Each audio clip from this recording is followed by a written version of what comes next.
जावरिया सरगोदा 8 फरवरी से पाकिस्तान की तरक्की का सफ़र वहीं से शुरू होगा जहां से 2018 में ये सिलसिला तोड़ दिया गया था। नून लीगी रहनुमा मुत्तहिद रहे, नून लीग की जीत में अपना किरदार अदा करें। ये बात डिविजनल सदर नून लीग सरगोदा शाहनवाज रांझा ने शाहपुर में तहसील सदर मलिक ताहिर आवान की रिहाइशगाह पर लीगी कन्वेंशन से खिताब में कही। उन्होंने कहा कि हल्का PP 80 में एक से ज़्यादा नून लीगी रहनुमाओं के इलेक्शन लड़ने का नोटिस लिया गया।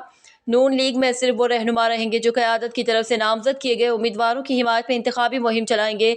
उम्मीदवार PP 80 सरदार आसिम शेर मेकन, तहसील सदर नून लीग मलिक ताहिर आवान, साबिक MPA सरदार बहादुर अब्बास मेकन ने भी खिताब किया। इज्तिमा में साबिक तहसील नाजिम सरदार फतह खान मेकन, चौधरी जावेद इकबाल गुज्जर, साबिक नाजिम महर अब्दुल खालिक चौधरी, यूसुफ मेकन, नंबरदार Wegowal, Ahmad Hayat Mekan, divisional coordinator Rai Hamid Raza Bhatti, divisional नायब सदर चौधरी खालिद मसूद रांझा, डिविजनल नायब सदर Malik Taimur Sultan Tiwana, Sardar Fakhar Abbas Mekan, divisional information secretary Tariq Mahmood Qasmi, PP 80 के रहनुमा चौधरी बदर हयात चद्दर। रिपोर्ट जफर अब्बास, तहसील रिपोर्टर शाहपुर जावरी।